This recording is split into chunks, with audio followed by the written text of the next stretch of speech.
Hello, I'm Emma Hammett from First Aid for Life and onlinefirstaid.com.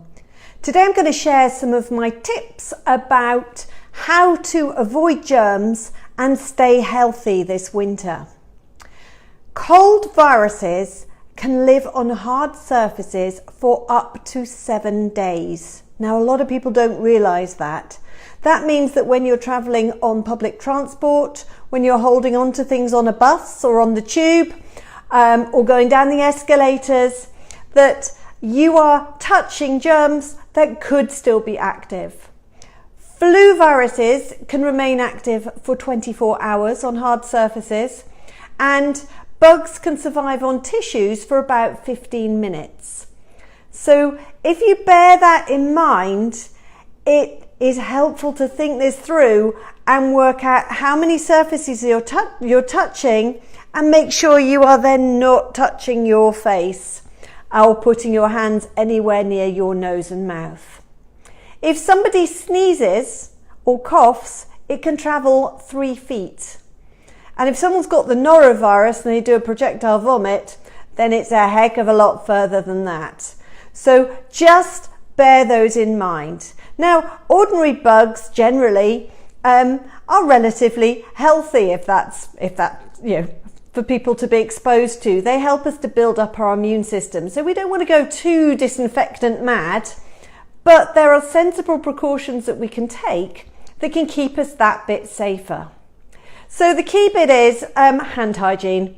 Wash your hands and wash them properly. Now, various studies have shown that it doesn't really matter whether you're using ordinary soap or antibacterial soap. It also doesn't appear to matter whether you are using hot water or cold water. The key is that you are using the friction to wash your hands. You wash between the fingers, you wash around the thumbs, and you wash for a good 20 seconds. You then need to dry them properly. I know we all dry them by wiping them because it all looks a bit revolting. Dry them properly and ideally air dry, because a well-used hand towel will just be passing germs on to more germs. So you're literally just passing germs amongst yourselves if there's a warm, wet towel. So make sure that towels are washed really regularly. Paper towels are better than a hand towel, and an air dryer is best of all.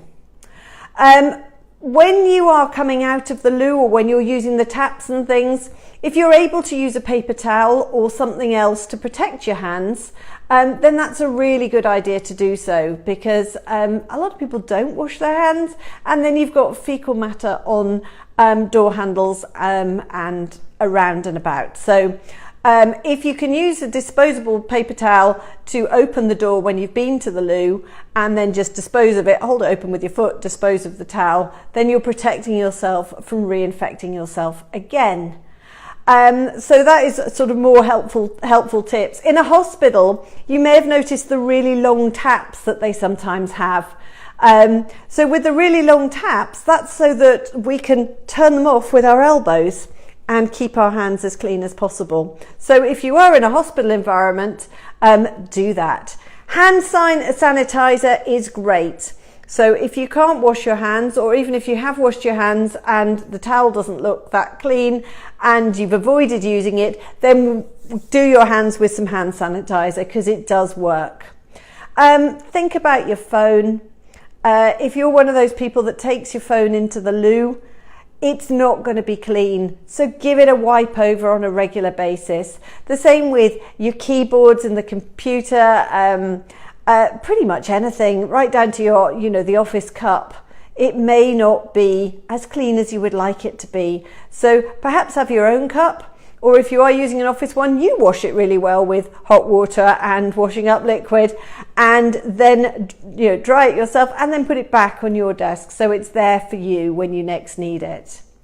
Interestingly, talking about work, in various studies, over half of people asked would go to work if they had to with a stomach bug. So if you've got people who aren't very well going to the loo there, you could be passing that on. And 55% of people would try to get to work if they felt unwell with a really bad cold or even with flu. Saying that flu is very different from a very bad cold. We do all joke about man flu, but it is very, very different. Serious flu, can knock you completely flat. So along with that, get a flu jab. A lot of people in high risk groups will be able to have it paid for them. If not, then you can buy it yourself. I mean, it's not an expensive outlay, and if it protects you against the most common strains of flu, then it's a sensible thing to do. Now, I've put together 35 top tips to avoid germs sort of this winter season. I've put that together in my blog, and so if you want more detail on that, do visit onlinefirstaid.com. I hope that's been helpful. That's Emma Hammett from First Aid for Life.